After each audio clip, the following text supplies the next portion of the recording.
Glyn the Hill, c'est un peu l'anti-Montreux.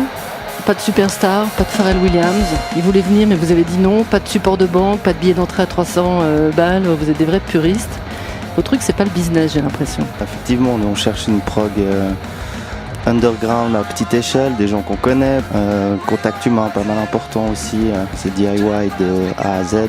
C'est un festival prix libre et puis en fait ce qui est chouette aussi c'est justement qu'on a plein d'aides de plein de gens.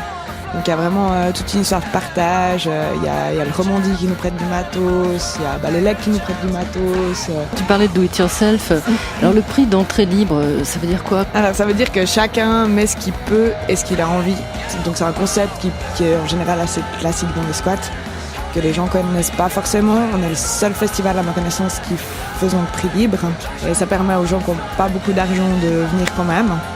Et puis profiter de la culture. Mousse disait tout à l'heure quand on discutait, on n'achète pas la culture, on la vit quoi. C'est essayer de sortir un peu de ce rapport qu'on a l'habitude dans n'importe quel lieu de culture, vraiment de clientèle, promoteur ou organisateur. C'est comme expliquait Anaïs, on fait ça tous ensemble pour exactement la même chose. Et ça fait un peu participer les gens, déjà rien que de devoir réfléchir combien je suis bac de mettre. Ça les implique plus, ouais. Alors Glyn the Hill, c'est une chouette équipe visiblement. Il y a des critères hyper stricts pour rejoindre l'association.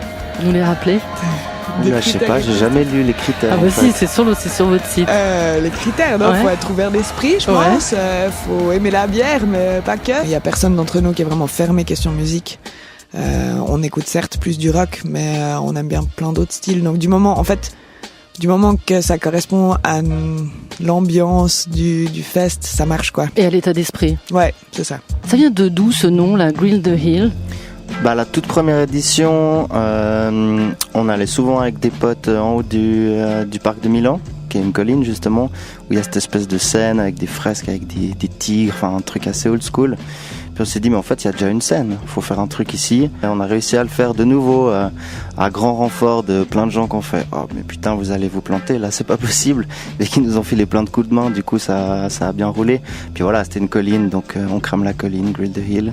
Puis du coup on a toujours essayé de chercher des collines plus ou moins. On est parti à Soablin, on a déménagé aux Pyramides, bon c'est des collines en pierre mais ça tient quand même. Glyn the Lake, ça va être un peu plus compliqué. Ouais c'est chaud, on n'a pas encore le budget mais...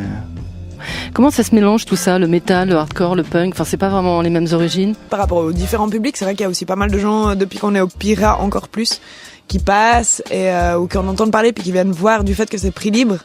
Même si c'est pas du tout leur style de musique, c'est ça qui est bien aussi, c'est que ils perdent pas grand chose quoi.